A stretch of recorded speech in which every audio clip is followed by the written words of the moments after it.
안녕하세요. 오정건입니다. 어려운 경제 이슈를 알기 쉽게 귀에 쏙쏙 들어가도록 해설해 드리는 오정근의 쏙쏙 경제를 시작하겠습니다. 오늘은 2월 10일 경제신문 기사를 쉽게 해설해 드리는 시사 해설 시간입니다. 그러면 제가 오늘 신문 스크랩 자료를 올리도록 하겠습니다.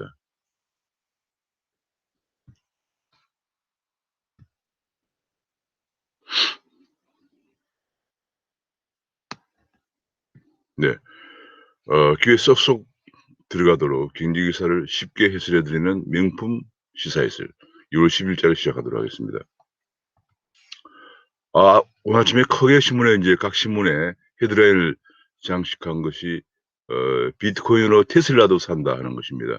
테슬라 어 일론 머스크가 테슬라 전기차를 "비트코인으로도 판매하겠다." 이렇게 발표를 하면서 지금 세계 비트코인 시장들이 난리가 났습니다. 왜냐하면 그동안에 인제 페이팔이라든지 이런 글로벌 유통업체에서 비트코인을 받는다고 발표를 했습니다마는 요즘 핫 이슈인 테슬라를 비트코인으로도 인제 살 수 있다. 이렇게 되면서 비트코인의 수요가 폭발적으로 증가할 것으로 예상이 되면서 그래서 비트코인이 주류 산업과의 본격 결합을 인제 어 결합을 시작하는 것이다. 이렇게 인제 보도가 되고 있습니다. 그래서 지금 비트코인이 인제 머스크가 이렇게 그 얘기를 하자마자 머스크의 말에 비트코인 드디어 한국에서는 5,300만 원을 돌파했습니다. 미국에서 47,000달러, 50,000 달러에 육박을 하고요. 한국에서는 한국 시장에서는 5,300만 원까지 올라갔습니다. 폭등을 했습니다.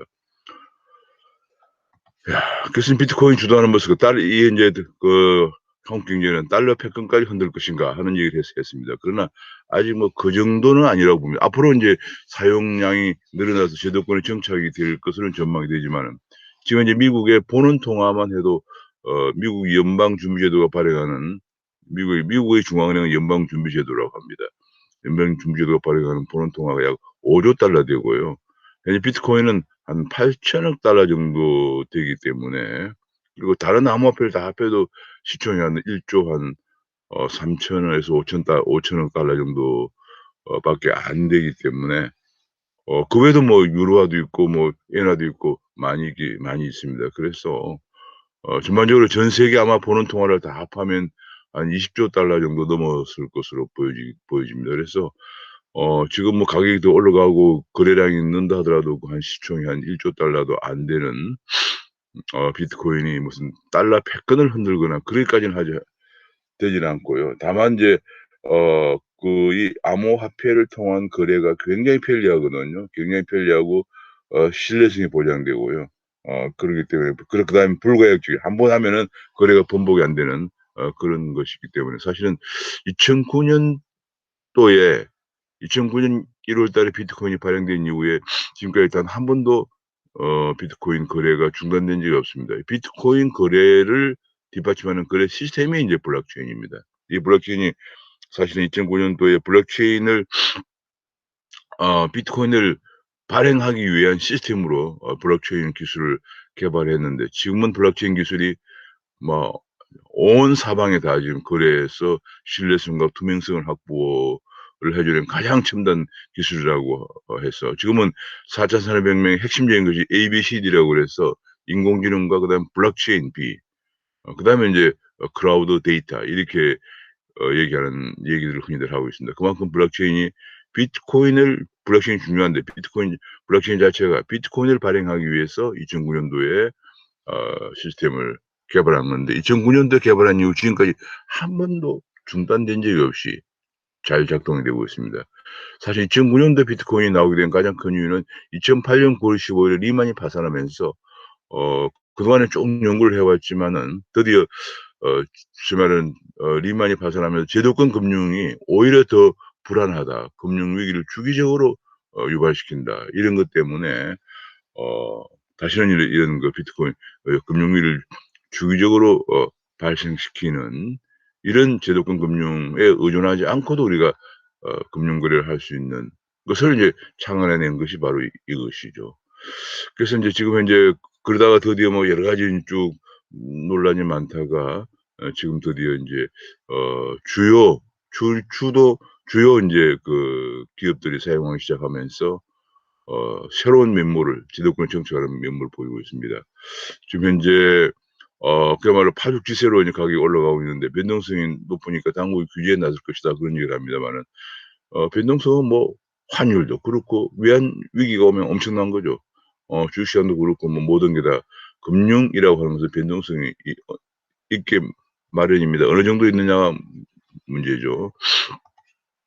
그래서 이제 비트코인의 시총이 이제 8,600억 달러 올라갔는데 이것이 아까 말씀드린 것처럼 뭐 달러에 번원 통화에도 이제 미국에서는 이제 5조 정도 발행하고 있는 상황이고요. 비트코인 시총이 8,600억 달러인데 테슬라와 맞먹는 그런 상황입니다.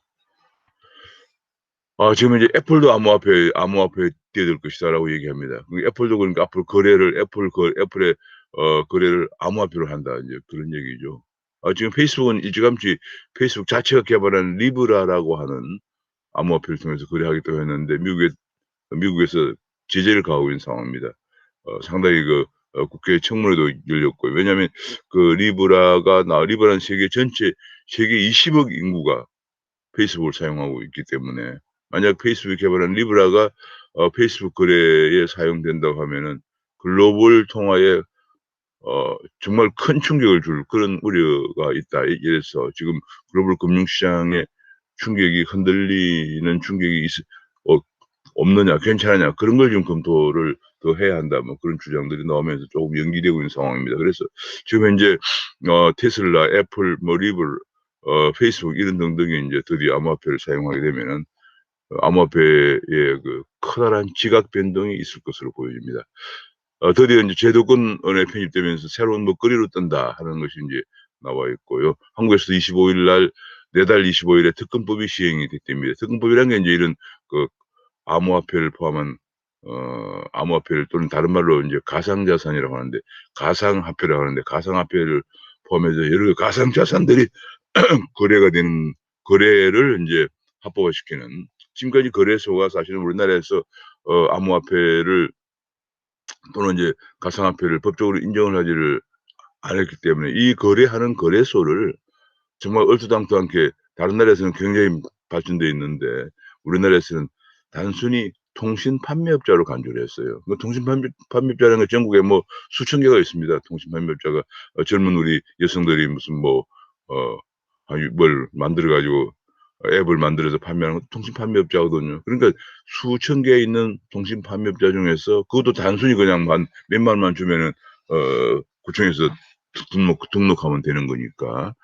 그 통신 판매업자가 중에서 어떤 통신 판매업자가 암호화폐를 거래하는지 조차도 제대로 파악이 안 되는 그런 상황이다 보니까 영세하고 그다음에 오히려 나쁜 의도를 가지고 암호화폐를 거래한다고 하면서 암호화폐를 받아 가지고 먹튀한다든지 혹은 이런 문제들이 많이 생겨서 오히려 제도권에 편입을 안 한 것이 더 불안하게 만드는 거죠. 그래서 일본도 이런 일이 생겨 가지고 인제 일본은 2018 년인가 19 년인가에 인제 그때 어 암호화폐 거래소를 등록제로 바꿔 가지고 싹 정비를 했습니다. 왜냐하면 첫째로 인제 어느 정도 기반을 갖추고 있어야 되고 그다음에 자금 세탁 방지라든지 고객 신원 확인 이런 걸 할 수 있는 시스템을 갖춘 거래소만 인정을 했거든요. 그러자 일본은 굉장히 정비가 돼서 일본은 뭐 여러 가지 그런 먹튀라든지 혹은 해킹이라든지 이런 것들이 안 일어나고 있고 최근에 작년인가 일어났던 사건은 거기 제도권에 들어오지 않는 거래소였는데 아직도 남아 있어서 그것이 인제 문제를 일으킨 거고요. 아직 제도권을 편입해 가지고 등록된 거래소는 한 20개로 정비가 되어 있습니다. 그리고 우리나라는 몇 개인지도 잘 모르는 뭐 그런 상황인데 20개 정도 정비가 되고 그런 이후에 일본은 안정적으로 적인 단계에 들어갔습니다. 일본도 조만간에 지금 중국이 내년에 동계 올림픽에 어 디지털 위안화를 상용화한다는데 맞불 작전을 같이 대응해서 조만간에 일본도 엔화에 연동된 그런 어 암호화폐를 통용시킬 것으로 지금 준비를 하고 있습니다. 많은 사람들이 지금 이제 이렇게 가격이 등락을 너무 많이 보이는 것은 좀 문제가 있다 이런 지적이 나오면서 미국에서 달러에 연동된 암호화폐 일본에서도 엔화와 연동된 암호화폐가 지금 많이 등장을 해서 곽광을 받고 있는 상황입니다. 자, 그래서 지금 현재 우리나라에서 이제 내달 25일에 특검법이라고 해서 특별금융 관련 법인데 거래에 관한 특정 금융거래 정보의 보고 및 이용에 관한 법률이군요. 이걸 간단히 특검법이라고 해요. 이 특정 금융거래라는 게 바로 이게 암호자산, 암호화폐 또는 가상자산, 가상화폐를 거래하는 건데 이 거래소를 이제 정비한다는 거예요. 일본처럼 이제 우리가 일정 요건을 갖춘 거래소만 되도록 한다. 우리는 거래소가 너무 아까지만 어느 얼마나 거래소가 있는지조차 제대로 파악이 안 될 정도로 왜냐하면 단순히 통신 판매자로 말도 안 되는 그런 정말 규정을 하다 보니까 그렇게 된 거거든. 감독도 안 되고 뭐 이러다 보니까. 그래서 이제 정비가 되면은 좀 더 제도권에 정착이 될 것으로 보여집니다. 다만 우리나라에서는 아직까지도 이런 가상자산 거래소는 합법화해서 법안으로 이제 들어와서 그리고 세금도 부과한다고 합니다. 그렇게 해서 이제 그 차익에 관한 세금도 부과하고 이렇게 해서 제도권 들어왔는데 그러면서도 좀 우스꽝스러운 것은 정작 그것에 거래되는 암호화폐 또는 가상화폐는 인정을 하지 않고 있어요. 아마 제 생각으로 문재인 정부가 바뀌어야만 될 것 같아요. 왜냐하면 문재인 정부 출범하면서 금융위원장이 암호화폐를 잘 이해를 못 하시는 것 같아요. 뭐 "이건 별거 아니다. 이거는 문제가 있다." 이렇게 얘기했고 그다음에 법무부 장관도 "이거는 뭐 돌덩어리에 불과하다. 뭐 돌덩어리와 같은 거다." 이렇게 얘기하면서 아주 백안 씨를 한 적이 있기 때문에 이걸 쉽게 바꾸기는 힘들 상황일 겁니다. 근데 그런 전 세계 추세에 맞춰서 우리도 인제 특검법을 만들어서 내달 25일에 특검법 개정안이 시행이 되면은 이제 거래소는 정비가 될 거예요. 거래소가 일단 정비가 되면은 상당히 안정적 기반을 갖게 될 겁니다. 지금은 이게 비트코인만 거래되는 정도가 아니고요. 가상자산, 가상화폐라고 하지 않고 가상화폐에 머물지 않고 가상자산이라고 하는 것은 포괄적으로 여러 자산들도 거래가 되는 거예요. 예를 들어서 우리가 커다란 뭐 집을 판다 그러면 이 집을 우리가 뭐 20억 30억 건물이 한 500억 그러면 건물이 500억 있어야 되잖아요. 이젠 그렇지 않고 그걸 쪼개 가지고 그걸 쪼개서 어 예컨대 그 블록체인으로 거래를 할 수 있도록 그렇게 되면 인제 적은 돈으로도 거래할 수 있는데 그때 블록체인으로 거래하기 때문에 그 블록체인은 으로 거래하기 때문에 거기에 암호화폐 또는 가상화폐가 필요하거든요. 그때 거래되는 그런 것들을 가상자산이라고 그래요. 예 가상자산 거래도 되기 때문에 앞으로 인제 좀 더 시일이 지나면은 부동산 거래도 대부분 다 인제 앞으로 블록체인을 이용한 가상화폐를 이용해서 거래를 하게 될 겁니다. 자 그렇게 지금 인제 상당히 빠른 속도로 지금 한국에서도 이번 내달 25일에 특검법 개정안이 시행되면은 빠른 속도로 제도권에 편입될 것으로 전망이 되고 있는 상황입니다. 지금 네이버나 카카오는 물론이고 한국에도 금융권도 지금 암호화폐 투자를 활기를 보이고 있는데 아직도 이 암호화폐가 법적으로는 이게 문제가 있다 이래 되기 때문에 사실은 전부 다 신탁에 쌓이다가 간접적으로 투자하는 그런 방식으로 가고 있습니다. 지금 한국투자증권이나 국민은행 같은 데서 그런 신탁에서 지분 투자에 참여를 할 것으로 발표를 했습니다. 그렇게 아마 언론에 보도가 됐는데요. 그렇게 되다 보면은 더 많은 우리나라도 네이버나 카카오는 물론이고 제도권 금융권까지도 암호화폐 산업에 뛰어들고 있다라고 할 수 미국도 지금 이렇게 인제 상당히 암호화폐 시장이 돼 가고 있는 이유도 미국에서 뭐 여러 가지 JP 모건이라든지 큰 금융권들이 이제는 제도권 금융권들이 바로 투자를 하고 있고 심지어는 JP 모건은 JP 모건 암호화폐를 발행도 했어요. 발행도 했기 때문에 그렇게 제도권 금융들하고 인제 결합이 돼 가고 제도권 금융에 편입이 되고 있다 이렇게 보여집니다. 이게 이제 가격이 많이 오르고 또 하기 때문에 자산 증식 효과가 있어서 고객 유입이 계속 확대가 될 전망인데 앞으로 이거를 인제 이것도 제가 인제 주식이나 채권하고 외환 그리고 자산 투자 그러면 이제 부동산 항소를 많이 하고 부동산 그다음에 주식, 채권, 외환인데 그거 외에 이제 암호화폐도 인제 하나가 더 자산의 포트폴리오에 포함이 되어야 될 겁니다. 이 많은 투자자들이 지난 시간에 제가 말씀을 드렸죠. 미국의 하버드 대학이나 예일 대학에서 엄청난 기금을 운용하는데 거기에도 포트폴리오에 암호화폐가 들어가 있다 하는 걸 제가 말씀드린 적이 언론 보도에 나온 걸 소개해 드린 적이 있습니다. 그다음에 이제 반도체 얘기가 또 나왔군요. 반도체가 이제 오늘 아침 서울경제신문을 보니까 반도체가 대만의 TSMC가 일본에 베팅한다. 일본의 연구개발센터를 세운다. 이게 인제 다문이 TSMC가 지금 한국 반도체를 개량한 거거든요. 한국의 세계에서 가장 파운드리 위탁 생산하는 데 제일 큰 게 TSMC고 그다음에 인제 두 번째가 삼성전자인데 한국의 약진을 견제를 하려고 하는 것이 아니냐 이런 분석이 나왔습니다. 일본도 지금 반도체 일본의 80 년대 90 년대에 세계 반도체를 주름 잡던 일본의 회사들이 다 몰락을 했거든요. 그래서 일본도 지금 절치부심 4차 산업혁명의 핵심 그야말로 쌀이 반도체이기 때문에 절치부심하고 있는데 여기에 그거를 이용해서 TSMC가 일본의 연구개발센터를 세워서 K 반도체를 견제를 하려고 한다. 그런 얘기가 나오고 있고요. K 반도체뿐이 아니고 미국에서 그 일본과 손잡고 대만은 반중 연합 선봉에 나서고 있다. 그렇게 보도가 됐군요. 이게 중국은 또 지금 인제 미국과 반도체 중국이 반도체 굴기라고 2015 년부터 2025 년까지 10년 동안 반도체 굴기를 선언을 했죠. 반도체 굴기를 선언을 했 했는데 사실상 지금 잘 안 되고 있어요. 이 그 반도체 굴기를 선언하자 수천 개의 뭐 크고 작은 반도체 회사들이 설립이 됐는데 제일 큰 데가 칭화윤이거든 이제 인데 칭화윤이가 얼마 전에 칭화윤이 발행한 회사채가 보도가 났습니다. 그만큼 왜냐면 칭화윤 자체 한 66% 정도가 중국 정부가 지분을 갖고 있어요. 이거 얼마나 첨단 산업이고 인간의 창의적인 두뇌를 필요로 하는 건데 국영 기업으로서는 이게 불가능한 거죠 사실상. 글로벌 경쟁에서 이길 수가 없는 거죠. 그런 것을 보여주었습니다. 그래서 그러나 중국의 그런 공세에 대응해서 대만이 일본과 손잡고 반중 연합 선봉에 나서고 있다. 그런 얘기가 보도가 되고 있습니다. 판이 계속 커지다 보니까 지금 앞으로 반도체가 계속 지금 부족해서 계속 자율주행차가 굉장히 생각보다 빠른 속도로 지금 자율주행차 산업이 발전하면서 인재 개발 쟁탈전도 벌이고 있다. 그런 얘기고요.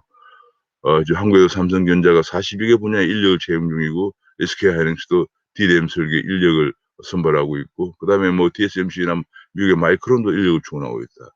지금 그러니까 우리가 지금 특히 차량 가전용 반도체 공급난이기 때문에 차세대 제품을 개발할 인력 수요가 증가하고 있다. 그래서 우리가 사실상 이게 지금 어 4차 산업혁명이 빠른 속도로 진전되면서 인력의 미스매치가 일어나고 있어요. 지금 우리나라 제일 큰 문제가 이런 굉장히 우수한 인력이 필요한 거거든요. 근데 이런 반도체 혹은 전기차, 차세대 자율주행차 그다음에 블록체인 뭐 등등 빅데이터 굉장히 우수 인력을 필요로 한 건데 우리나라는 지금 40년 가까이 평준화 정책을 쏘고 있고요.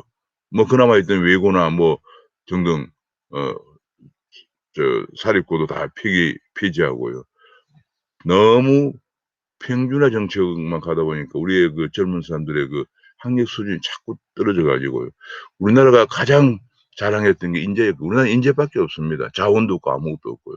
사람밖에 없는데 그리고 또 인재를 가장 자랑해 왔죠. 강력한 우리 경제발전 원동력이었는데 너무 평준화 정책을 가속적으로 밀어붙이는 바람에 우리 최근 들어서 한 몇 년 들어서 우리의 기초 학력 미달 비율이 급속도로 지금 하락을 하고 있습니다. 제가 나중에 한번 그 문제를 한번 심층 분석하는 제가 또 크게 두 가 크게 지금 이제 한 두 가지인데 하나는 지금 시사 해설 매일 신문을 읽거든 시사 해설을 하고 그다음에 주요 이슈에 관해서 심층 분석하는 경제 시평 시간이 있고요. 그다음에 인제 너무나 많은 악법들이 나오고 있기 때문에 악법을 타파하는 악바의 내용을 파헤쳐 보는 악법 타파 시간 이렇게 제가 크게 한 세 가지를 좀 하고 있는데요.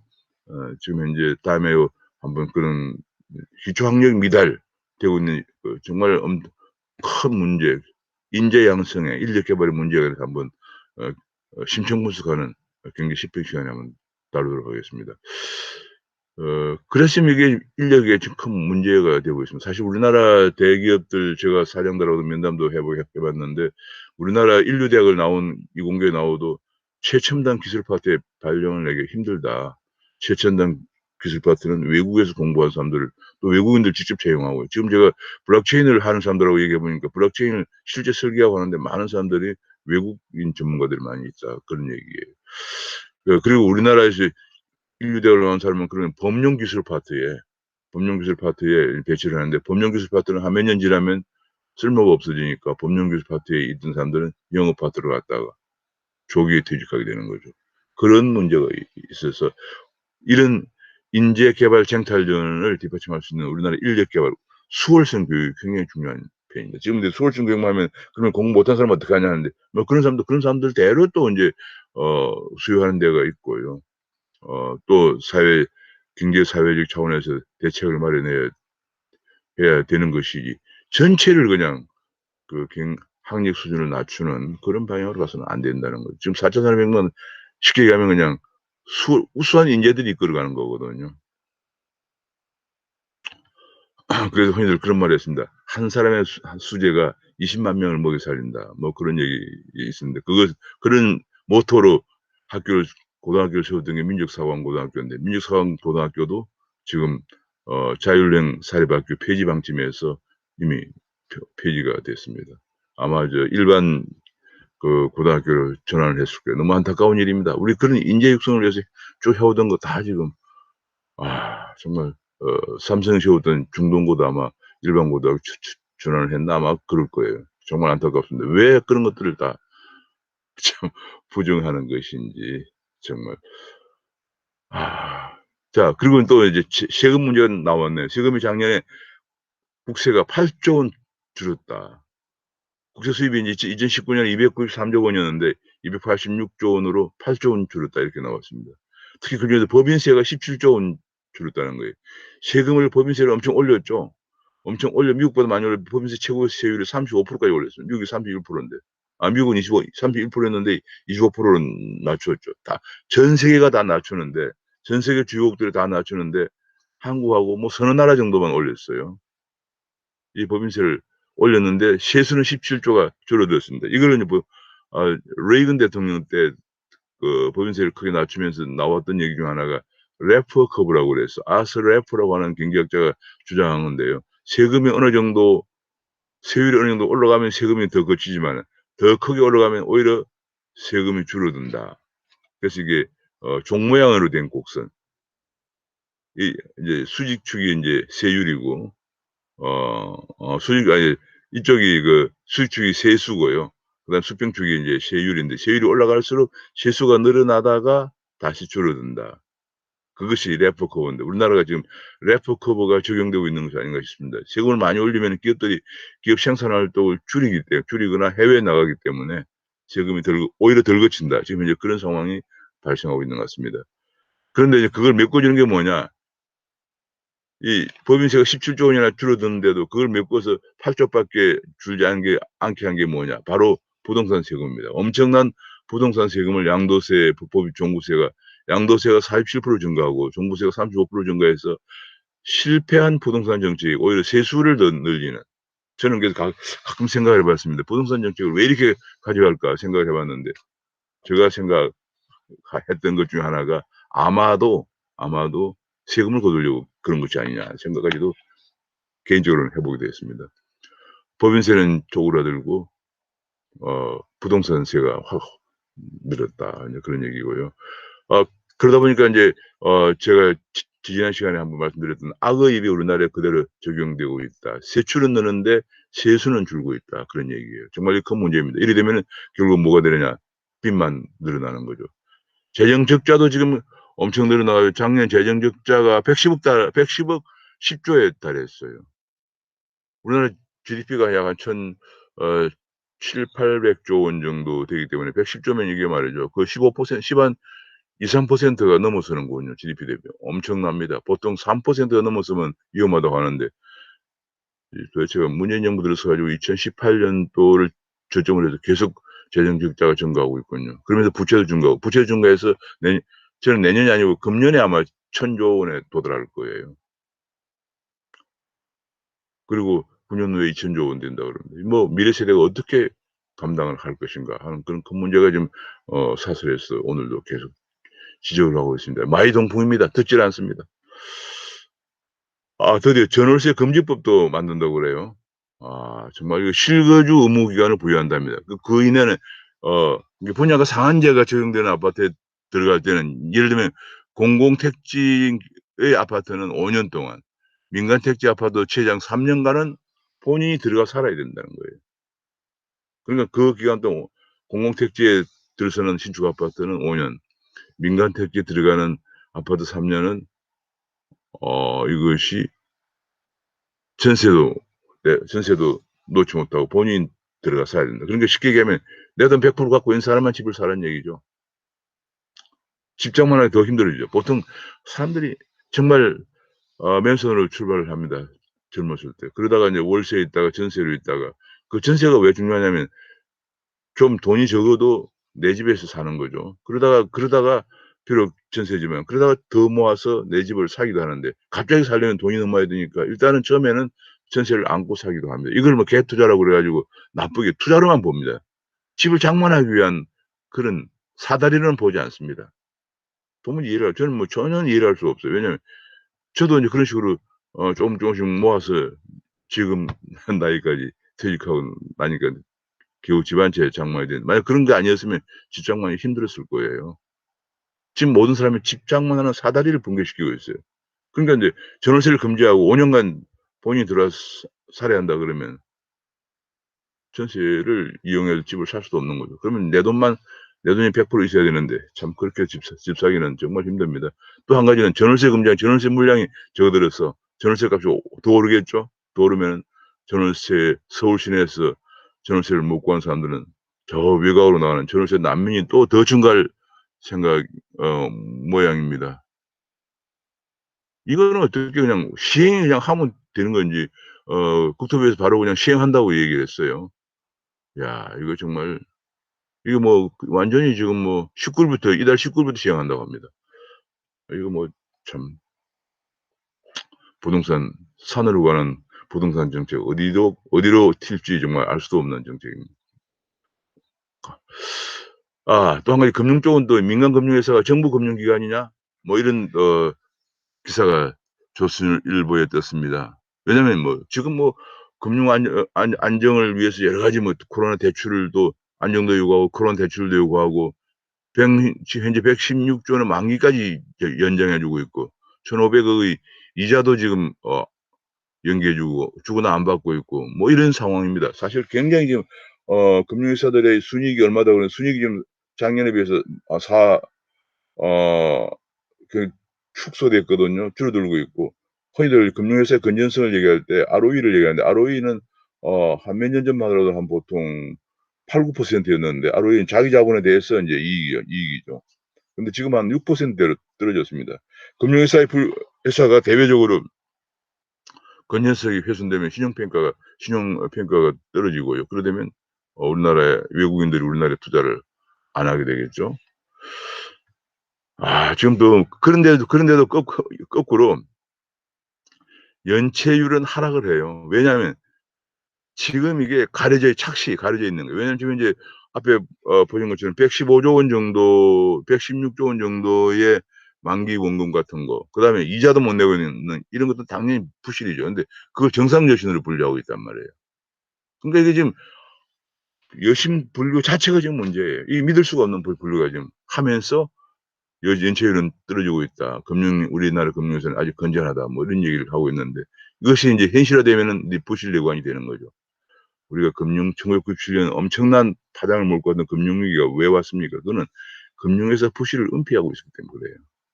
저는 이것이 잘못됐다고 봅니다. 이것이 정말 제대로 된 분석을 해서 지금 반영돼야 한다고 생각하고요. 그래서 그래야만 은행들도 대비를 하죠. 그다음에 또 인제 공기업 채용 문제가 공기업 무리한 정규직 전환 문제가 나와 있군요. 그래서 올해 채용이 반토막이 났다. 이미 왜냐하면 알바라든지 비정규직을 전부 정규직으로 전환시켰기 때문에 아 새로 신입 채용이 안 되는 거죠. 지금 예를 들면 한국전력공사 같은 경우는 정규직 전환 실적이 문정부 들어서서 얘기죠. 이게 이렇게 어마어마하게 많이 8,200 명을 정규직 전환시켰습니다. 한국도로공사도 900 명을 정규직 전환시키고요. 한국철도공사 6,100 명, 전부 6,400명 뭐 이렇게 엊그제 마사회가 신문에 났는데 그거는 뭐 1,800 그거는 조족지혈이네. 그건 1,900명 전환시켰는데. 그래도 신입사원 채용을 뽑지 못하는 거죠. 이렇게 많은 지금 공공기관은 그래서 부채가 늘어나서 합리적으로 구조조정을 해야 되는 판에 이렇게 정규직 전환시킵니다. 지금 우리 공기업 부채가 계속 증가하고 좀 줄어들다가 박근혜 정부 때 그걸 공기업 구조조정 합류한다고 그래서 줄어들다가 지금 더 증가하고 있어서 지금 공기업 부채가 500조 원을 550조 원 가까이 되고 있습니다. 이 공기업 부채 500조 원 넘는 공기업 부채 누가 갚을 겁니까? 갚을 길이 없습니다. 우리 후손들이 우리의 후배들이 미래 세대가 그걸 다 갚아야 돼요. 뭐 예를 들어 한국전력공사 같은 경우는 뭐 전기요금을 올려 가지고 뭐 등등. 뭐 그렇게 해서 인제 갚아야죠 뭐. 미국 얘기 나오는데 미국의 최저임금이 2배 인상되면 일자리 140만 개가 사라질 것이라고 미국 의회 예산국에서 발표했습니다. 이 민주당이 참 제가 민주당 공약을 분석하면서 민주당이 엄청 파퓰리즘에 많이 파퓰리스트라고 분석을 했는데 저는 그 방송도 한번 했습니다. 왜냐하면 뭐 저는 공화당이든 민주당을 떠나 가지고 객관적으로 그 법안을 보고 분석했는데 예를 들면 이제 공화당은 법인세를 35에서 21%까지 대폭 낮춰서 미국 경제를 부양시켰죠. 코로나가 오기 전에는 미국 경제가 엄청 호황이었어요.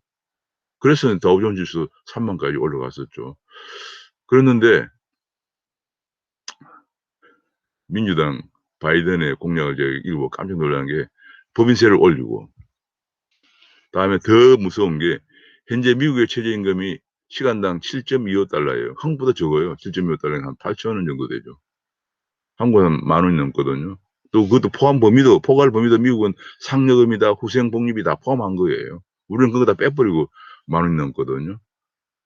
근데 그걸 갖다가 7.25달러를 15달러까지 올린다는 거예요.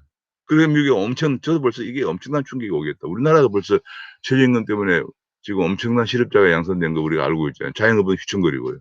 지금 자영업 계속 뭐 얘기합니다마는 그것만 개선해도 엄청나게 지금 도움이 될 겁니다. 근데 미국에 드디어 이것이 일자리 140만 개가 사라진다는 분석이 나왔군요. 게다가 또 최근에 또 언론 규제 법안들이 엄청 이제 상정이 되지만 법안들 한두 개가 아닙니다. 뭐 말만 하면 엄청 그냥 상정되는데 언론 6법이라고 해서 6개 법안이 제출되어 있는데 징벌적 손해배상제 그다음에 게다가 또 기사 열람 차단 청구권, 악성 댓글 게시판 중단하는 거 이게 학생들도 잘못하면 그것도 못한다.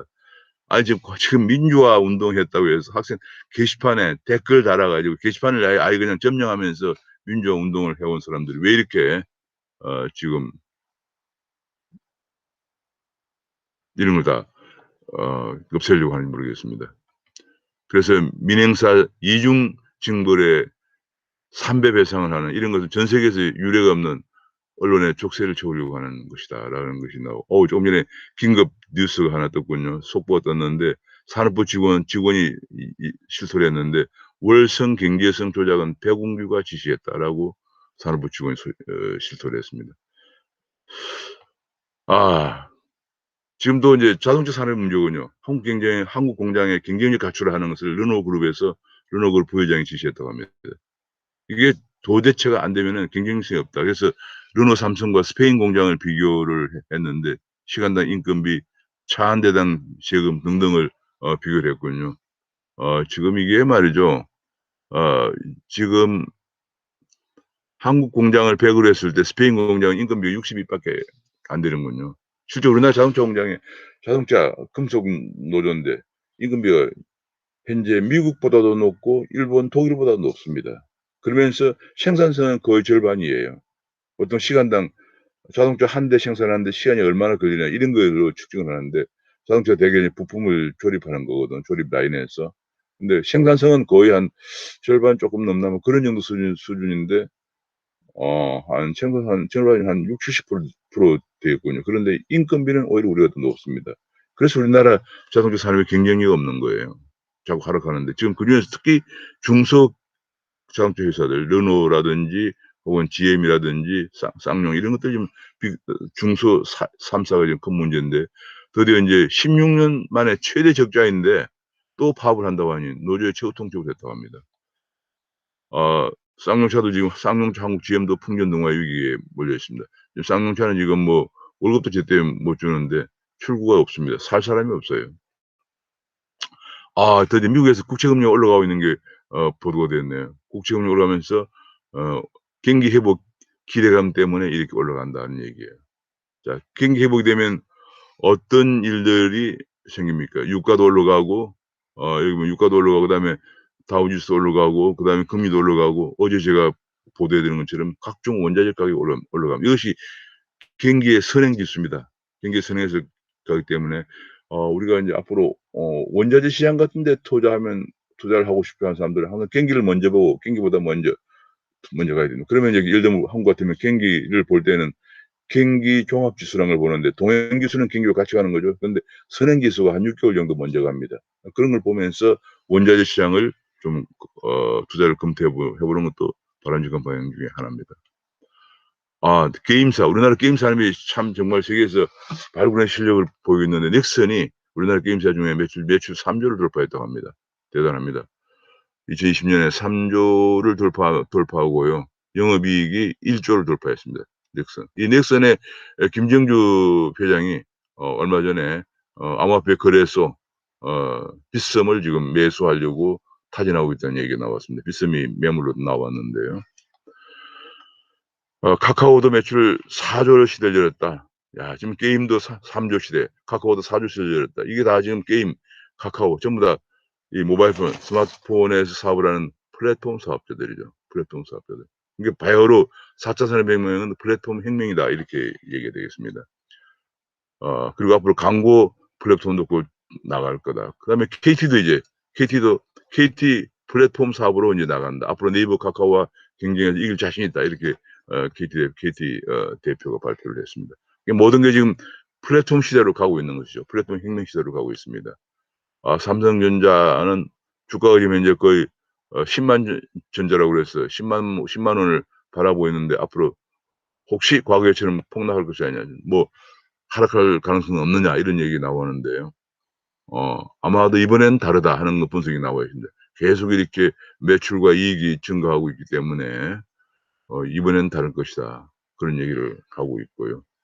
다만 인제 총수가 부재하기 때문에 앞으로 인제 어떻게 될 것이냐는 문제가 있습니다. 그다음에 또 한 가지 자동차. 앞으로는 자동차가 전부 자율주행차로 전기 자율주행차로 가면서 테슬라가 현재 가장 여기 보면 전기차에서는 앞서가고 있죠. 그러면 그 다른 그 자동차 회사들이 다도 테슬라를 외치고 있는데요.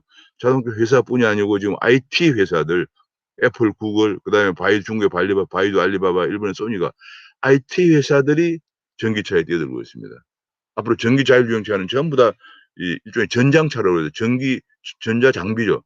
전자 장비로 움직이는 걸 거고 반도체에도 한 2천 개가 지금은 한 200개 정도 들어가는데 반도체에도 2천 개가 들어가는 그런 전자 장비 덩어리로 바뀌기 때문에 이제는 IT 기업들이 또 뛰어들어서 지금 현재 전기 자율주행차 시장에서는 타도 테슬라가 지금 단연히 앞서가고 있기 때문에 판매량이 49만 대군요. 다른 데는 뭐 뒤에 따르는 폭스바겐 이런 데가 다 20만 대, 10만 대 수준인데 어마어마합니다. 그러다 보니까 타도 테슬라를 뭉치고 있다, 외치고 있다 이런 얘기가 지금 나와 있습니다.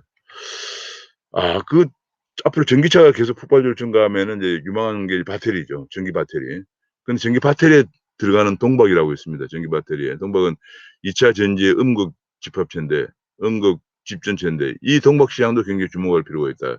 그런 얘기. 동박 수요가 이렇게 증가하고 있다. 우리나라 동박 회사로서는 일진모터리얼스 그다음에 SKC 뭐 이런 데가 인제 동박 모터리얼을 생산한다. 제가 이거 뭐 기업을 소개해 드린다고 해서 이 회사의 주가가 반드시 좋다 이런 얘기는 아닙니다. 저는 절대로 이 회사에 대해서 뭐 주식을 사거나 그런 공고를 하는 게 아니고 다만 이런 것들을 우리가 이런 산업들을 주목해야 한다 뭐 이런 차원에서 제가 소개를 드리는 것이라는 것을 유념해 주시기 바랍니다. 혹시 뭐 야 오 교수가 뭐 얘기했는데 "뭐 샀더니 주가가 떨어지지 않냐." 이런 얘기하면서 그건 제가 사라고 한 번도 권유한 적은 없습니다. 제가 가장 중요하게 생각해서 혹시나 주식하신 분들은 제가 늘 강조했지 옛날에 제가 주식을 연구할 때 했던 것은 첫째로 경기 흐름을 먼저 봅니다. 경기 사이클을.